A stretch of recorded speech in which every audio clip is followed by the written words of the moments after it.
Today I wanted to talk to you a little bit about designing your no-dig garden.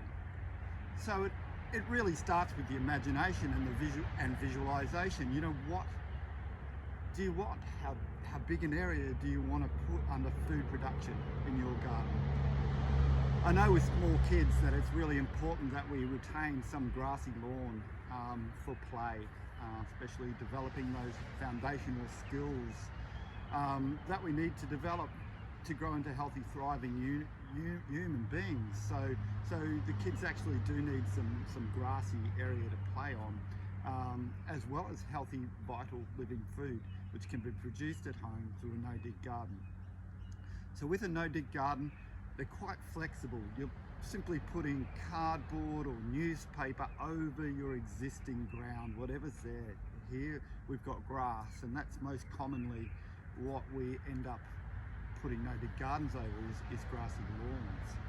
So gathering the materials that you need, cardboard, mulch, compost, manure, all those things. I'll talk more about that in another video.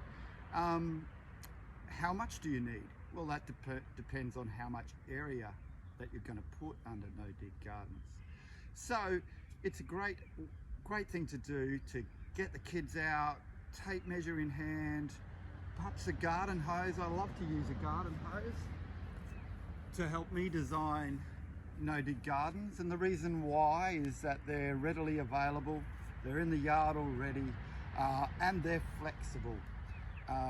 So we can make the shapes that we want to make. Gardens don't need to be rectangular boxes. They can be free-flowing, natural, curvy, luscious, living shapes that invite flow.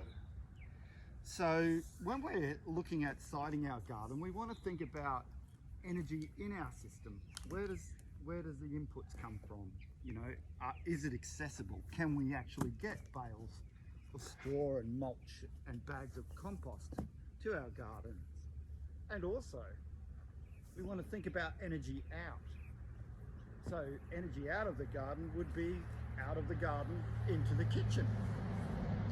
So is it accessible to the kitchen where the end result is going to be consumed?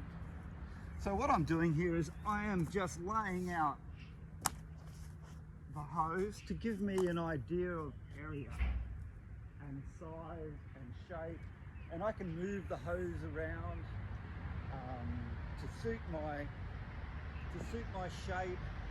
I can then go around the edge of the hose with some spray marker paint or some straw or some flour or something to mark the ground, so I leave the outline and then move the hose to the next outline. So the hose gives us a defined area. So then, you know, depending on where your kids are at with math, you know, perhaps a challenge is to try and estimate the amount of area you've got, and then try and figure out how much newspaper or how much cardboard will we need to cover this area, and then if we want, and then working out the rest of the materials based on that. So I'll talk more about that in another video, but designing your garden and planning it is a first step, and you can get out and physically play with the space with the hose and with something to mark the ground and laying out your garden beds. You know, another thing to keep in mind is always keeping in mind access and that flow of energy. Can I move a wheelbarrow through my garden spaces? You can sheet mulch out a whole area and use stepping stones to move around inside of your garden.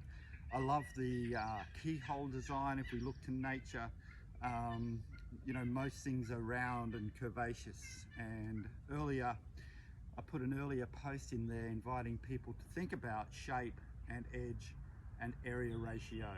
So dive back down through the post, you'll see that, and that will sort of give you some indication on potential shapes and designs.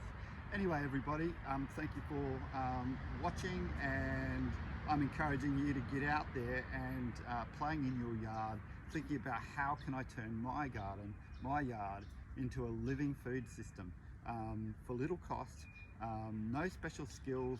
I can guide you all the way through. So get out there.